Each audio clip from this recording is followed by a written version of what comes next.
The Scottish Cup this week. First of all, how's the squad looking heading into it? Yeah, okay. Conor Manan still not available. He's had a setback, broke down in training again, so we have him scanned today, and see we've already had him scanned, but just another second opinion on it. But other than that, yeah, majority of squad ready to go. What's the Scottish Cup mean to you this season? Yeah, it's a chance. Like we've been a bit up and down. We've won 3, lost 4. And that's the league at the minute. People are going on really good runs, really poor runs. So it gives you a little bit of breathing space from that. But also every time you go into these competitions, it's an opportunity to progress. And we've got a draw that we feel is a hard draw away from home, but one that we should be good enough to win if we perform, and we will have to perform to our top levels to do that. And it gives you an opportunity to progress in the cup, which is a real exciting prospect. What would an extended run do for you in the cup, Steve? I think I've experienced it before. Got the 2 cup finals with Motherwell. It raises the profile of the football club. It raises the profile of individual players. So for everybody, there's certainly a real goal to make sure we progress to the next round. And financially, obviously, the cheaper you get, the more likely you are maybe to see some return. Yeah, definitely. As a club, we rely on that. We rely on our crowds. We rely on small things to keep moving forward, and obviously progressing in the cup and finishing higher up the league benefits that, and ultimately it then gets passed down to you in some sort of form. It might not be the whole lot of it that gets passed down to you, but it certainly allows the club to progress both on and off the football pitch. You look at the league, Steve, everyone's beating everyone, it's so tight. That must give you some confidence that if you hit your top form, you can do a run in this, because you're capable of beating most teams in this league. Yeah, the league's. I've been in Scottish football a long time now. The league's a real crazy situation at the minute. You're 2 or 3 points from 5th place or 6th place, sorry, and then you're 3 or 4 points from second bottom. So it's about consistency. It's always the problem of clubs of our size to get consistency. The reality is if our players and the players at this level were consistent every single week, they probably wouldn't be playing for us. And that's, we've got lots of ability in the squads, as every manager will agree, and it's about that consistent run of form. So the cup gives you an opportunity to progress. On one-off games, we believe we can beat anybody. We've shown that. And it's about making sure we're in the hat for the next round, whatever way that is possible. Because it's a tough game, it's a tough venue. I've been there before with Motherwell, and we have to be our very best to win. Is that sort of character required when you go down to a place like that, when you go down the leagues, and it is that typical cup tie, the magic of the cup when you play that low league, they're out to make sure that they can call a big shot, aren't they? Yeah, certainly the pressure's on the bigger sides to come out. Everybody expects you to win the game. It's never as easy that on paper you should win the game. It's never as easy that.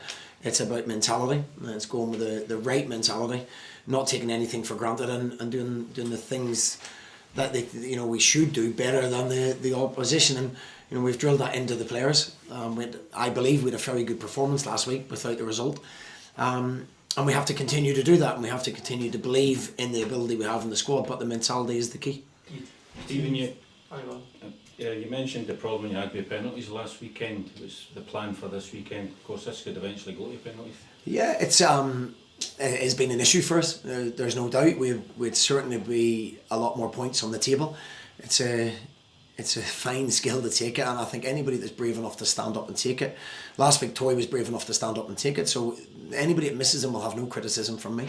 But Austin Smith is our penalty taker. He's the best penalty taker at the club, best set play at the club. We've got other boys who step up and take it, and no matter how much you practice in training, you can't replicate that. I've been to the European Championships with Northern Ireland, and we tried everything. We tried music, we tried walking from the halfway line with people shouting and screaming, with young kids involved. It does not replicate taking a penalty in a match. I was a penalty taker myself, so I can speak from experience. Great, good one by the way as well, so look at that record. As I say, it just on the day, the confidence, Toy felt confident to take it last week, and it didn't quite happen. But look, it depends on the day. We will be prepared for it as much as you possibly can without the pressure situation, and it's a situation we're trying to rectify. So all those things that you mentioned about the Northern Ireland, you haven't tried it with these guys yet, have you? No. As I say, it's very, very difficult to replicate the situation where you maybe got 5,000 or 6,000 people or more in the stadium. The decision making, is very, very important, that you make your mind up and stick to that. and if the keeper saves it, then it's from a very good strike. So yeah, we've got players that are better than others at penalties, we believe, and they'll be well designated to that, and it depends who is on the pitch at the time, obviously, and who's taking it. Roland was our penalty taker on Saturday, who's shown he's very capable of it, but obviously he came off, so it was a case of people stepping up and being counted, and Toy stepped up, and I think that deserves credit as well. Ultimately didn't end the way we wanted at the end, but I've no criticism for missing penalties from me. You teased St Mirren fans about potential new arrival last week. Is that any closer?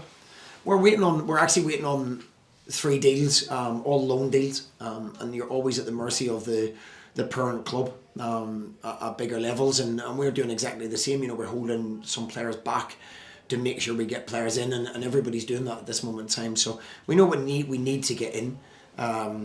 We know where we need to improve, and we believe if we're able to get even 2 out of the 3 loan deals through, then it would improve us. But it will likely be next week if any of them are going to happen. And again, we're dictated to by the parent club.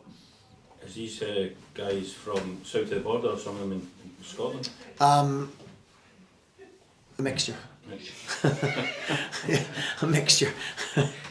That's 3. There's lots of targets, I can assure you. So things change very quickly. We're as I say, you're at the mercy of things happening with other clubs, and then you have to move. And I have to give credit to my scout Martin Foyle, who's been tremendous for me for a long time now. He has knowledge that I've never come across before in terms of people being available and the positions. At a drop of a hat, he can come up with 3 or 4 new players that he knows fits into our system. So he deserves a lot of credit for it. And we change all the time as well, because we get injuries or we think this position needs strengthened. But yeah, look, we're continuing to do it as every club does, and you get some disappointments along the way. But we'll keep pushing and seeing what we can get in. Going right back to the beginning with Conor, is that something you're concerned about? Yes, because we didn't believe it was, the initial scans didn't show a major issue. So we're going to get it re-scanned and re-read. It's a strange area just down in his calf and Achilles that, not many people get injuries in that area, so it's not something we're really well versed on. So we're going to get another opinion and see if we can get to the bottom of it. Good luck.